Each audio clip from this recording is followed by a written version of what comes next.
तुमने मेरे साथ क्या किया? पूरे साल में तुम्हारी हिम्मत कैसी हुई? हो कौन तुम? ज्यादा दूर भागे नहीं होंगे, उठ कर देखो तुमको।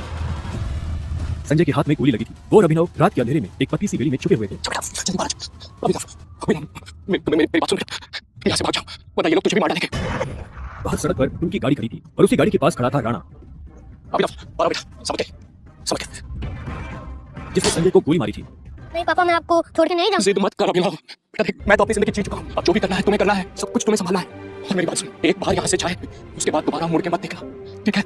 संजय ने कहा और अपनी उंगली में से एक सोने की अंगूठी निकालकर अभिनव को थमा दी। उस पर टी लिखा हुआ था। और एक बात हमेशा याद रखना, अपनी आखिरी सांस तक लड़ना है, समझ गया ना टाइगर? संजय ने अभिनव की माथे को चूमा रन टाइगर रन। और अपनी बंदूक लेकर उन लोगों का सामना करने के लिए गली से बाहर निकल गए। संजय जैसे ही अपनी गाड़ी के पास पहुंचे तो राणा ने संजय पर बंदूक तानी। टाइगर, इस कमीने का चेहरा मत भूलना।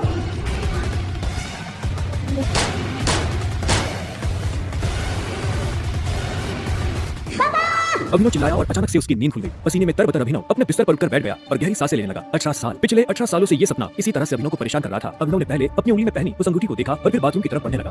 अभिनव गुड़गांव में रहता था और डिलीवरी बॉय का काम करता था। हालांकि इस काम में उसका मन नहीं लगता था, लेकिन अनाथ आश्रम से निकलने के बाद उसके पास ये करने के अलावा और कोई चारा नहीं था। 18 साल की उम्र में उसने अपना खर्च खुद उठाना शुरू कर दिया था। उसकी जिंदगी में बस एक ही खुशी थी, उसकी गर्लफ्रेंड वैभवी। जब भी वो वैभवी को देखता तो अपने सारे दुख भूल जाता था। और आज तो वैभवी का जन्मदिन था, इसलिए अभिनव जल्द से जल्द उससे मिलना चाहता था। अंकल ये केक कितने का? 600 गए। और ये पेस्ट्री 60 गए, एक दे दीजिए। असल में अभिनव और वैभवी ने यह तय किया था कि वो पैसे जोड़कर अपने लिए किराए का एक बड़ा घर लेंगे, इसलिए वो पैसे वेस्ट नहीं करना चाहते थे। Thank you. कुछ देर के बाद जब वो वैभवी के घर के बाहर पहुंचा तो उसने देखा वहाँ काफी रंगीन लाइट चल रही थी और वहाँ से तेज म्यूजिक की आवाज आ रही थी। वैभवी, ये सब क्या? ये कौन है वैभवी? देख नहीं रही है, डिलीवरी बॉय है। और हम तो केक मंगवा चुके थे ना, फिर तूने पेस्ट्री क्यों मंगवाई? ओह याद आया, ये तो वही डिलीवरी बॉय है ना जिसको तू डेट कर रही थी। ओह कम ऑन यार वैभवी, तेरा स्टैंडर्ड कितना गिर जाएगा मुझे नहीं पता था। अभिनव देवेन को अच्छी तरह से जानता था। वो एक बड़े बाप का लड़का था और हर वक्त वैभवी के आसपास मंडराता रहता था। देवेन को यहाँ देखते ही अभिनव का दिमाग खराब हो गया। उसके हाथ में एक बड़ा सा गिफ्ट था, उसके आगे अभिनव के हाथ में लटकी पेस्ट्री की थैली कुछ भी नहीं लग रही थी। दोस्तों, तुम लोगों को मेरे ऊपर डाउट था ना, मेरे स्टैंडर्ड्स पर डाउट था। अब बताती हूँ मेरे स्टैंडर्ड्स क्या हैं। मैं तुमसे ब्रेकअप कर रही हूँ। और नहीं तो बेचारी कब तक तुझ जैसे गरीब के साथ ऐसी आधी पेस्ट्री खाती रहेगी?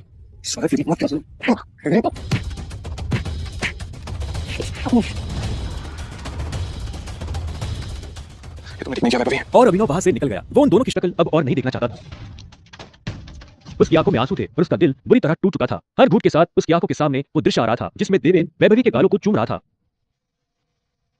ये तुमने अचानक किया वैभवी, तुमने बिल्कुल अचानक किया। बहुत गलत किया तुमने मेरे साथ, बहुत गलत किया। अभिनव धोखे के नशे में डूबकर बेहोश हो चुका था, लेकिन उसके लिए ये रात यहाँ खत्म नहीं होने वाली थी। उधर जब अभिनव सड़क पर बेहोश हो गया था तब इधर सनी सिंह अपनी गाड़ी में बैठा बेचैन हो रहा था। सनी सिंह की बहन अनन्या उसके गले का कांटा बन गई थी। सनी अपने दादा हरदेवपाल सिंह की नजर में आने के लिए और अनन्या को रास्ते से हटाने के लिए कुछ भी कर सकता था और आज वो अपनी गाड़ी में अपने आदमियों के साथ निकल पड़ा था अपनी बहन को सबक सिखाने के लिए।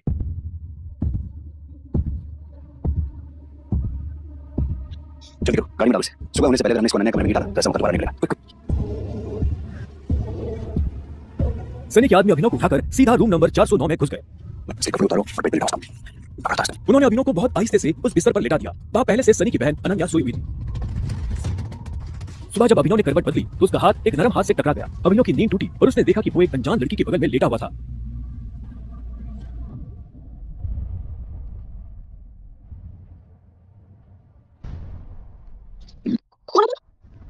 तुमने क्या कर रहे हो? तुमने मेरे साथ क्या किया? अबे नहीं, पूरे साल में। छी छी छी छी छी छी, शेर बनो बहना। मुझे तो तुम्हारे कैरेक्टर पर हमेशा से डाउट था। इतनी बार मैंने दादाजी को समझाया, बोला, पर हर बार बोले मेरी अनन्या ऐसा नहीं कर सकती। लो कर दिया तुम्हारी अनन्या ने ऐसा। अब पता है दादाजी को उनकी पोती की ये जो रंग रलियां चल रही हैं कैसे लाइव टेलीकास्ट दिखाने के लिए मैंने उन्हें यहाँ बुलाया। भाई मुझे नहीं पता, भरोसा करिए। क्या हुआ, कैसे हुआ? मैं जानती थी इस लड़के को, नहीं जानती भाई। इससे पहले कि अभिनव सफाई देता, अनन्या और सनी के दादा हरदेवपाल सिंह कमरे में पहुंच चुके थे। उनके पहनावे से समझ आ रहा था कि वो बहुत अमीर आदमी थे। अनन्या को इस हाल में देख उनकी आंखें गुस्से में लाल हो गई थी। मुझे तुमसे ये उम्मीद नहीं थी। आप जैसा सोच सब बिल्कुल नहीं। अनन्या, तुम्हें अच्छे से नियम पता थे, फिर भी तुमने सारे नियम तोड़ दिए। और तुम? जब अभिनव की नजर हरदेव से मिली तो उसे लगा कि वो अपनी आंखों के सामने मौत देख रहा है। तुमने मेरी पोती के साथ रात गुजारी है ना? आज से हमारे परिवार के कानून के हिसाब से तू सिंह परिवार का दामाद है। तुम दोनों के बीच में कुछ हुआ ही नहीं है। कुछ नहीं हुआ है। कुछ नहीं किया था तुम लोगों ने, तो क्या ये था? इससे पहले कि अभिनव कुछ समझे, हरदेव के आदमियों ने उसे मारना शुरू कर दिया था। अभिनव हरदेव की उम्र का लिहाज कर रहा था, इसलिए उसने अपने आप को रोक लिया था। अनन्या, इसे हॉस्पिटल भेज देना ताकि शाम को अकरम की पार्टी में आने के लिए ठीक ठाक से तैयार हो जाए। और याद रखना, मुझे शाम को अकरम की पार्टी में ये तुम्हारे साथ जरूर नजर आना चाहिए।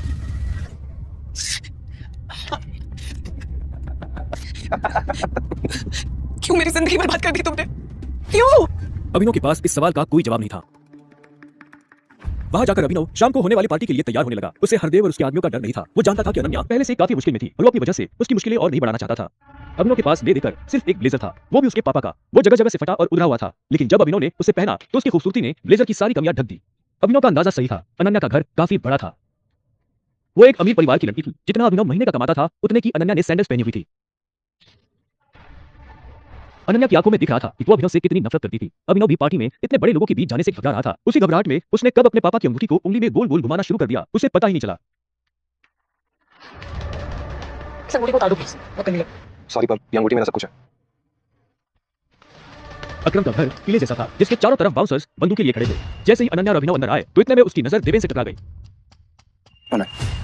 दुनिया का साले किसने हंस कर? अन्ना पागल हो गई हो तुम। इस सड़क ने ऐसा क्या देख लिया? इससे शादी कर ली। जुबान संभाल के बात कर। देखो क्या कर लिया तुम? बोला क्या कर लिया? देवेन भी तेज में आ गया। अभिनव उसके ऊपर हाथ उठाने वाला था। इतने में उन दोनों का झगड़ा देख पार्टी का ऑर्गेनाइजर अकरम वहां पहुंच चुका था। क्या हो रहा है? अकरम से देखने साथ ये क्रिमिनल है, जबरदस्ती आपकी पार्टी में घुसाया। इधर आओ। कौन हो तुम और यहाँ कैसे आए? एक्चुअली ये मेरे पति है। अकरम को अनन्या की बात पर विश्वास नहीं हुआ। तुम इस पार्टी में इनवाइटेड नहीं हो। इससे पहले कि मैं पुलिस को बुलाऊं, चले जाओ यहाँ से। Thank you Akram sir. Anna तुम इससे दूर हो, साला गरीब कहीं का। रुको। अकरम भागते हुए अभिनव के पास गया और उसकी अंगूठी को देखने लगा। मुझे तुमसे कुछ जरूरी बात करनी है, अकेले में। अच्छा चलो।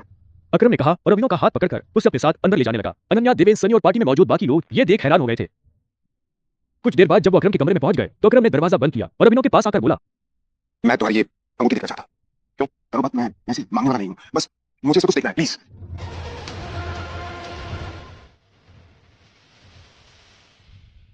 Tiger, tiger. अभिनव ने अकरम के मुंह से ये शब्द सुना तो वो हैरान हो गया। उसे अचानक से अपने पिता के वो आखिरी शब्द याद आ गए जो उन्होंने अभिनव से विदा लेते हुए कह दिए थे। लेकिन अभिनव हैरान था। उसे समझ नहीं आ रहा था कि अकरम ये सब कैसे जानता था। आखिरकार मैंने तुम्हें ढूंढ लिया, टाइगर। टाइगर? हाँ, पिछले 8 सालों से मैं तुम्हें ढूंढने की कोशिश कर रहा हूं। तुम हमारे टाइगर, हमारी हजारों करोड़ की एम्पायर की वारिस, जिसे हम 3 दोस्तों ने मिलकर शुरू किया था। मैं, तुम्हारे पापा संजय गढ़वाल और राणा अग्निहोत्री। वो देखो। इतना कहते ही अकरम ने दीवार पर टंगी एक तस्वीर की तरफ इशारा कर दिया जिसमें संजय, अकरम और राणा तीनों मौजूद थे। राणा को देख अभिनव को झटका लगा। उसकी आंखों के सामने वो सपना फिर से हरा हो गया जो वो हर सुबह देखकर उठता था। उस रात अभिनव के पिता को जिस आदमी ने गोली मारी थी वो राणा था। दोस्त होने के बावजूद राणा ने अभिनव के पिता के साथ गद्दारी की थी। अभिनव की आंखें चिंगारी सी लाल हो गई। क्या हुआ? तुम इतना गुस्से में क्यों? मैं ठीक हूँ। आप मुझे कुछ कहना चाहते थे?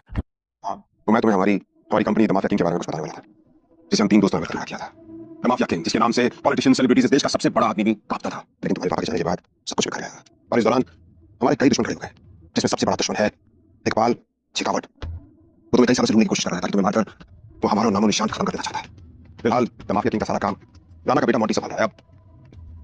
अब तुम आ गए हो तो इस कंपनी की भागदौड़ तुम संभालोगे। अपने पापा के काम को तुम्हें आगे बढ़ाना होगा टाइगर। ये सुनते ही अभिनव के कान खड़े हो गए थे। कल तक उसकी जेब में 100 रुपए भी नहीं थे और आज अचानक वो हजारों करोड़ की कंपनी का मालिक हो गया था। अब आगे क्या होने वाला था? क्या अभिनव अपने पिता की मौत का बदला ले पाएगा? कैसे एक डिलीवरी बॉय संभालेगा अपने पिता की हजारों करोड़ की कंपनी द माफिया किंग को? इन सभी सवालों का जवाब पाने के लिए बस अपनी स्क्रीन पर नीले बटन को क्लिक करें, फिर प्ले स्टोर खोलने के बाद पॉकेट एफएम ऐप इंस्टॉल करें और फिर अपने मोबाइल नंबर से रजिस्टर करें। अब आप पॉकेट एफएम की ढेरों मजेदार कहानियां सुन सकते हो। सुनने के लिए तुरंत डाउनलोड करें पॉकेट एफएम और सुने ये दिलचस्प कहानी द रिटर्न ऑफ टाइगर, बिल्कुल मुफ्त।